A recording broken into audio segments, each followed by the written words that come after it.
السلام علیکم و آداب جے نیوز ہیڈ لائنز میں آپ کا استقبال ہے۔ صبح کے 9 بجے ہیں۔ پیش خدمت ہے اردو اخبارات کی جھلکیاں، پیشکش و ترتیب جاوید جمال الدین۔ آج سب سے پہلے روزنامہ اردو ٹائمز کی شہ سرخی، سپریم کورٹ کے 51 جج امت شاہ کے خلاف۔ دہلی میں مظاہرہ کر رہے SSC طلباء پر پولیس کارروائی۔ دہلی میں سائبر افراد کے معاملے عروج پر۔ بلند شہر میں خوفناک سڑک حادثہ۔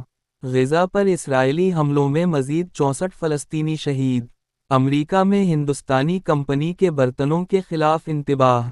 Mumbai municipal corporation mayor award کا اعلان۔ 6 اردو اساتذہ بھی شامل۔ گنیش اتسو کے دوران شہر کے ہر کونے پر کڑی نظر۔ ادارتی صفحہ۔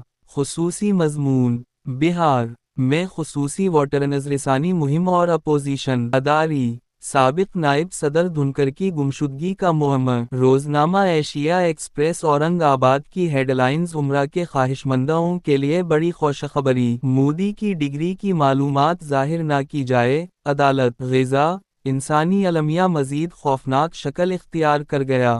کوپن ہیگن میں ہزاروں افراد کا فلسطینی حامی احتجاجی مظاہرہ۔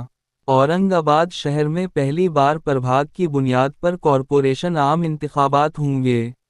عالمی تنظیم ورک کی جانب سے دہلی میں مرزاداود آزاد کو سماجی تعلیمی خدمات پر ایوارڈ۔ روزنامہ راشٹریہ سہارا نے راہل کے بیان نوجوانوں نے صرف اپنا حق، روزگار اور انصاف مانگا تھا، ملا کیا لاٹھیاں۔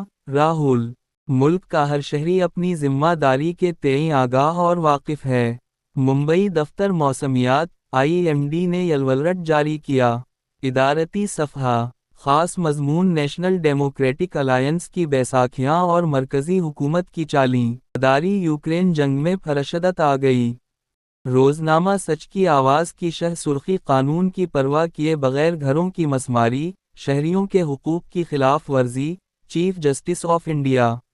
نہیں کرنے دیں گے اسرائیل کو غزہ پر قبضہ۔ OIC۔ بنگلہ دیش اور پاکستان کا تعلقات مضبوط بنانے پر اتفاق۔ ملک کی حفاظت ہر شہری کی ذمہ داری۔ راج ناتھ۔ کشمیری قیدیوں پر وفد تشکیل دینے کا محبوبہ مفتی کا مطالبہ۔